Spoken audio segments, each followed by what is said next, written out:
Hey, what's up? Welcome to PMP Exam Drive Time. I thought I'd take a few seconds and chat to you really quickly regarding how to prepare for PMP Exam Class. Everyone talks about how to prepare for the PMP exam, but very often people forget about how to prepare for the class. Now, if you're getting ready for the exam, let me tell you straight up, I mean, if you don't do some pre-course work, it's going to end up being pretty difficult to be ahead of the class. So what you want to do is make sure that you are absolutely in the groove regarding what the PMP guide is, at least chapters 1, 2, and 3, the very basics. I recommend that you read those. Shouldn't take you more than 4 hours to go through chapters 1, 2, and 3 and begin to get some definitions of projects, project management programs, project management operations. You'll also come across in chapter 2 what a phase is, what a phase gate is, what a kill point is, what a toll gate is. You'll also get into the different face-to-face relationships and the different characteristics of project life cycles. A project life cycle is simply the different steps that you carry out to get your deliverable accomplished, to get the work done. That's really what your project life cycle is. So those little bits and pieces, I recommend that you really know them. Now, on page 43 of the 4th edition, we've got the 42 processes and the 5 process groups and the 9 knowledge areas broken out into a figure. I recommend that you know that figure, understand it.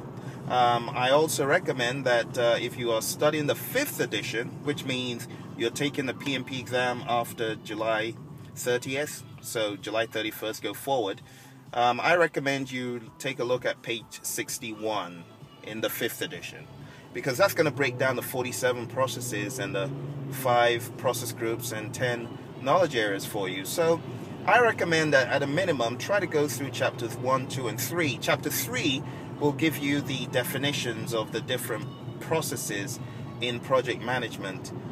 In the 5th edition, you need to look at one of the appendices to get that, but you know, my advice is know the high level, understand chapters 1, 2, and 3, and if you can, if you've got enough time, I recommend going into the different modules. Now, what do I mean by modules? In our learning management system, we've broken out the PMP exam prep into modules. So module 1, 2, and 3 correspond to chapter 1, 2, and 3, and chapters 4 to 12 in the PMP guide 4th edition correspond to our modules 4 to 12.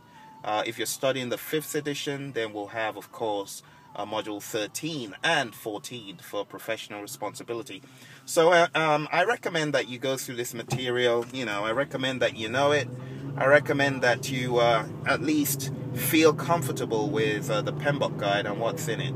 And if you do that, you'll be smiling all the way to the class. If you don't, you're going to be lost. Now, for our students, those taking the Praizion Media course, I would recommend chapters 6 and 7. Really hunker down and study 6 and 7 before you get into the class, because it could be quite intense with the network diagrams, the critical path, talking about the critical chain, cost management, earned value management, TCPI, the various EAC types and all that. If you could read chapter 7 in our book and also do module 7 online, wow, priceless. I mean, you'll be ahead of the curve.